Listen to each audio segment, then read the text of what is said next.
today we're going over nail care options for your dog. Some dogs do need to have their nails trimmed, others get enough wear and tear on their nails just with daily activity. So keep an eye on your dog's nails. Ideally, we don't want them touching the ground or making noises while the dog is walking around. There are a couple of different options for nail care. So first one's just your basic set of clippers. Some dogs have a harder time with this. They might have gotten their quick cut in the past. So you can train your dog to accept getting their nails cut again. Usually I recommend starting with just trimming one nail at a time, making it into not a big deal, and giving your dog rewards afterwards. Other dogs prefer the Dremel Tool. So this rotates around and it has, it's a little sander essentially, so you can trim your dog's nails down. If you are using this, you only want to keep it on your dog's nails for a couple of seconds.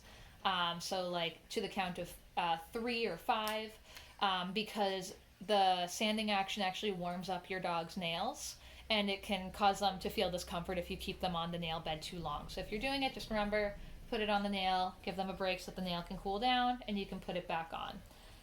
Another option, which is a little bit more fun, but involves a different type of training, is to train your dog to trim their nails themselves. So you can get or you can make a scratch board and you can shape your dog, so you can just slowly reward your dog towards the behaviors that they want. So that's what we've been working on with Taz recently.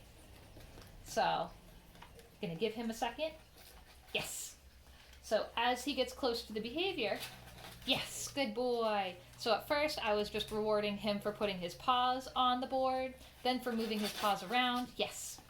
Now I'm starting to reward him for, yes, good boy, for actually scratching. This is going to be easier for some dogs than for others. Some of my dogs just have never, yes, good boy, have never been inclined to scratch it much. Others, it's going to be easier. They're natural diggers. Yes, good boy. So keep that in mind as if you have a dog who's not inclined to do a lot of digging, yes. Or scratching motions, it can become a little bit frustrating. Yes, good boy.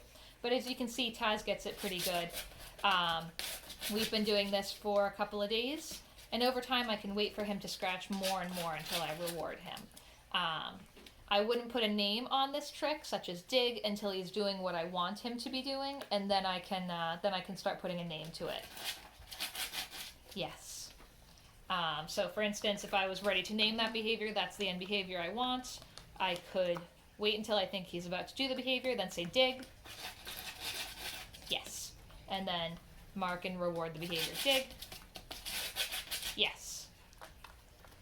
Dig. Yes. And with enough repetitions, he will eventually figure out that when I say dig, yes, it means that he should scratch. So I hope that was helpful for your nail care. Ideally, what you're looking for, Taz, please. Please. Roxy. Rox. So Roxy has some nice short nails, which she is kind enough to show to the camera so you can see how nice and short her nails are. We have some other dogs who do have just naturally longer nails, and we just slowly trim them down. It takes weeks and months to cut back that quick. Roxy, place. But it is possible. So if you do have dogs who need to get their nails shorter, just gradually trim them back, and usually I trim them maybe once a week or every other week. If your dog has a difficult time with it, you can do once a day. Again, making sure that you're not making it into too stressful of a situation, because then you can make your dog's training go backwards instead of forwards. So I hope that helps and gives you some better nail care advice for you and your dog. Thank you very much.